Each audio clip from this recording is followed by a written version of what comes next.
اپنی نانی کا جنازہ اپنے ہاتھوں سے اتارا تھا، اپنے ایک دوست کا جنازہ اپنے ہاتھوں سے اتارا تھا، اس کے علاوہ کئی جنازوں میں شریک ہوا تھا، لیکن جو کیفیت سعید کے جنازے میں تھی، ایسی کیفیت مجھے کبھی محسوس نہ ہوئی تھی۔ میں بہت بکھری ہوئی حالت میں گھر آیا تھا۔ گھر پہنچتے ہی میں نے اپنے باپ کو فون کیا تھا، کافی دیر تک ان سے بات کی تھی، لیکن مجھے سکون بالکل نہیں مل رہا تھا۔ ایسا لگتا تھا جیسے کسی نے میرا سکون مجھ سے چھین لیا ہے۔ ابا کو بتانے کا میرا من ہو رہا تھا، لیکن مجھے معلوم تھا اگر میں نے ان کو بتایا تو بلا وجہ یہ ڈانٹیں گے، امی کا بلڈ پریشر ہائی ہو جائے گا کہ تم اس یتیم خانے میں جاتے ہی کیوں ہو، تمہیں کتنی دفعہ منع کیا ہے۔ اس لیے میں نے بس ان سے بات کر کے اپنے دل کو بہلا لیا تھا۔ پورا دن عجیب کیفیت میں گزر گیا تھا۔ رات کے وقت میں اپنی پڑھائی کر رہا تھا جب مجھے واضح طور پر چیخنے کی آواز آئی تھی۔ یہ بچے کیوں چیخے تھے؟ رات کو میں نے اب ٹھان لیا تھا کہ اب اگلے ہفتے جب میں بچوں سے ملاقات کے لیے جاؤں گا تو لازمی ان سے پوچھ کر آؤں گا کہ تم لوگ رات کو کیوں چلاتے ہو؟ کیا کوئی کھیل کھیلتے ہو یا پھر کوئی اور بات ہے؟ لیکن میں جانتا ہی نہیں تھا کہ اگلی صبح میرے لیے کسی عذاب سے کم نہیں ہونے والی۔ معمول کے مطابق 9 بجے جب میں تیار ہو کر باہر آیا تو اگلا لمحہ میرے لیے حیران کر دینے والا تھا، کیونکہ ایک بچے کا جنازہ دوبارہ یتیم خانے سے نکل رہا تھا۔ میں اپنی جگہ پر سن رہ گیا تھا، فوراً بھاگ کر دوبارہ چوکی دار کے پاس گیا تھا، جبکہ اس بار وہ روتے ہوئے میرے گلے سے لگ گیا تھا۔ میں کچھ کہتا اس سے پہلے ہی وہ بولا، بھائی یہ کوئی اور نہیں، آپ کا دوست اسد ہے۔ میں فوراً بولا، اللہ اکبر، تم کیا بول رہے ہو؟ پھر ہاتھ پاؤں کانپ اٹھے تھے۔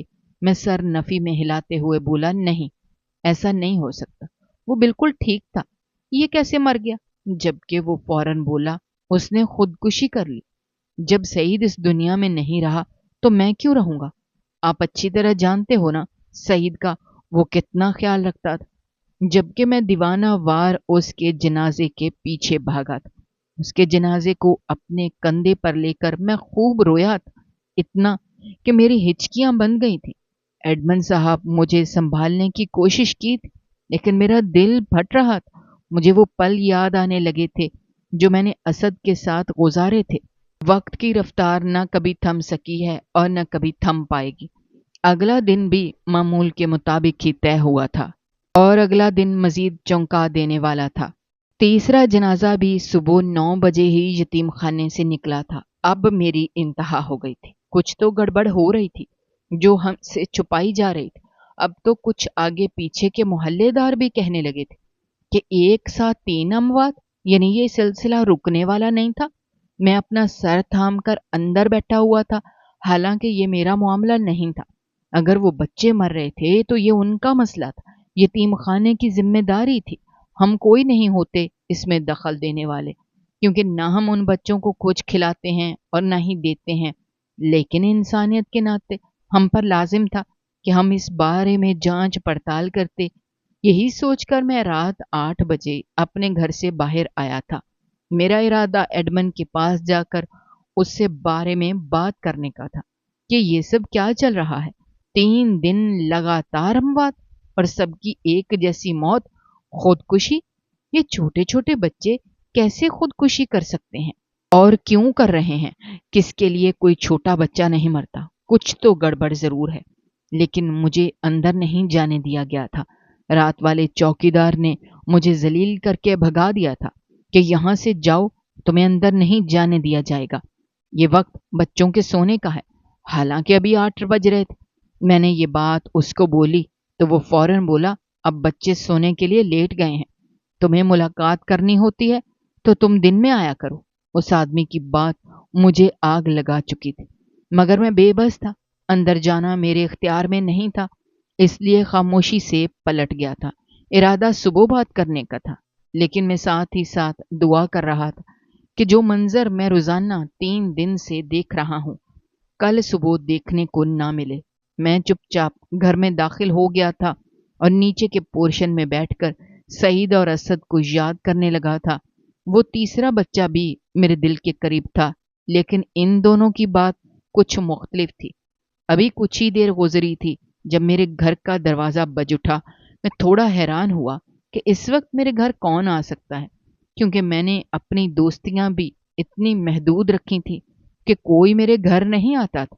یہ سب امی کا کہنا تھا کہ تم دوست باہر تک ہی محدود رکھا کرو، گھر میں کسی بھی لڑکے کو داخل کرنے کی ضرورت نہیں ہے۔ میں نے فی الحال پوچھے بغیر دروازہ کھول دیا تھا، جب اگلا لمحہ حیران کر دینے والا تھا، کیونکہ سامنے کوئی اور نہیں بلکہ یتیم خانے کی ایک ملازمہ کھڑی ہوئی تھی، یعنی جو عورت بچوں کو سنبھالتی تھی، لیکن اس کا حال کچھ مختلف تھا، کافی زخمی ہو رہی تھی۔ وہ مجھے دیکھتے ہوئے بولی، کیا میں تمہارے گھر کے اندر آ سکتی ہوں؟ اس کا روندا ہوا لہجہ مجھے حیران کر گیا تھا۔ میں نے پورا دروازہ کھول دیا تھا اور اسے اندر آنے کی اجازت دی تھی، جبکہ وہ اندر آتے ہی بولی، صاحب مجھے آپ سے بات کرنی ہے، کہ آپ میری بات سنیں گے؟ کیا آپ میری مدد کریں گے؟ مجھے نہ جانے کیوں عجیب سی بے چینی ہو رہی تھی۔ میں نے سر ہاں میں ہلایا تھا اور دروازہ بند کر دیا تھا۔ وہ عورت صوفے پر بیٹھتے ہوئے بولی، یہاں میں آپ کو اس یتیم خانے کی سچائی بتانے کے لیے آئی ہوں۔ مجھے معلوم ہوا ہے کہ آپ بہت اچھی اور نیک انسان ہیں، اس یتیم خانے کے بچوں کے بارے میں بہت سوچتے ہیں۔ اسد اور سعید کی موت نے آپ کو بہت توڑا ہے، کیا میں سچ کہہ رہی ہوں؟ میں نے سر ہاں میں ہلایا تو وہ عورت مزید بولی، کیا آپ نے دھیان نہیں دیا؟ ایک ہی ہفتے میں 3 جنازے کیسے اٹھ سکتے ہیں؟ تینوں بچوں نے خودکشی کیوں کی؟ کیا آپ نے اس بارے میں تھوڑا بہت سوچا ہے؟ میں نے سر ہاں میں ہلایا تھا اور اس عورت کو دیکھتے ہوئے بولا، ہاں میں ابھی ایڈمن سے بات کرنے ہی جا رہا تھا، لیکن ابھی میں اپنا جملہ مکمل کرتا اس سے پہلے ہی وہ عورت بولی، اگر آپ ایڈمن سے بات کرنے کے لیے جاتے تو اب تک جو حال میرا ہے اس سے بدتر حال آپ کا ہوتا۔ یہ یتیم خانہ خونی کنواں ہے، یعنی یہاں پر موجود بچوں کے ساتھ آپ کو پتا ہے کیا حرکت کی جاتی ہے؟ میں نے سر نفی میں ہلایا تو وہ عورت بولی، یہاں کے بچوں سے بھیک منگوائی جاتی ہے۔ یہ سب بچے دوپہر کے وقت سڑکوں پر نکل جاتے ہیں اور لوگوں سے بھیک مانگتے ہیں۔ بھیک اس طرح نہیں ہوتی کہ آپ ہمیں پیسے دے دیں، ہم یتیم خانے کے ادارے سے آئے ہیں، بلکہ انہیں بھکاریوں کی طرح سڑکوں پر لٹا دیا جاتا ہے۔ کچھ سے معذور بننے کی اداکاری کروائی جاتی ہے اور کچھ کو معذور ہی کر دیا جاتا ہے۔ آپ کو پتا ہے سعید کے ساتھ بھی یہ لوگ یہی کرنے والے تھے، کیونکہ وہ شکل و صورت میں کافی معصوم سا تھا۔ اس کی ٹانگ توڑنے کا ارادہ رکھتے تھے۔ وہ تھوڑا شور مچانے لگا، چیخنے چلانے لگا، تب اس کی وجہ سے باقی بچوں کو بھی سچائی معلوم ہوئی اور سب چیخنے لگے، لیکن سعید کو ختم کر دیا گیا کیونکہ وہ ناسور بن رہا تھا۔ اور جب سعید کا انتقال ہوا تو اسد بری طرح سے چلا پڑا تھا۔ ایڈمن کا گریبان پکڑ لیا تھا، اس کو کہا تھا کہ وہ تمام سچائی باہر نکال دے گا۔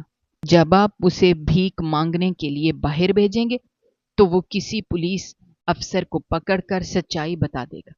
آپ لوگ کیسے ظالم ہیں۔ اس وجہ سے اسد کو بھی ختم کر دیا گیا، اور پھر اسد کے بعد جو تیسرا بچہ کھڑا ہوا اسے بھی مار دیا گیا۔ اب پورے یتیم خانے میں اتنی دہشت پھیل چکی ہے کہ کوئی بچہ ایک لفظ نہیں کہہ رہا۔ سب نے کہہ دیا ہے کہ آپ ہمارے ہاتھ پاؤں کاٹ سکتے ہیں کیونکہ ہم جینا چاہتے ہیں۔ اور اندرونی بات میں تمہیں بتاؤں، یہ بچے صرف بھیک ہی نہیں مانگتے، کچھ بچوں کے جسمانی اعضاء نکال لیے جاتے ہیں، انہیں دوسری ممالک میں بیچ دیا جاتا ہے۔ آج میں نے ایڈمن سے بات کی تھی کہ آپ بچوں کو ماریں مت، انہیں ڈرا لیں، انہیں تکلیف دے دیں، ان کے ہاتھ پاؤں توڑ دیں، لیکن آواز اٹھانے پر قتل مت کریں۔ تو انہوں نے مجھے بھی مارا اور آج میری بس ہو گئی۔ مجھے معلوم ہوا تم CSS کا امتحان پاس کرنے والے ہو، بہتر ہے کہ تم کچھ کر کے اس بات کو آگے نکال دو۔ میں بیان دوں گی، جو بیان دے گا اور جو ایک دم ریٹ ماری جائے گی تو یہ لوگ کچھ بھی نہیں چھپا پائیں گے۔ اصل کام رات کے وقت شروع ہوتا ہے۔ یہاں پر جو میڈیکل روم بنا ہوا ہے وہیں پر ان بچوں کی کڈنی، دل وغیرہ نکالا جاتا ہے۔ اس عورت کی بات سن کر میرا سر جھک گیا تھا، مجھے بہت رونا آ رہا تھا۔ مجھے پہلے ہی سمجھ آ گیا تھا کہ یہاں پر کچھ اچھا نہیں ہو رہا، کچھ تو گڑبڑ ہے،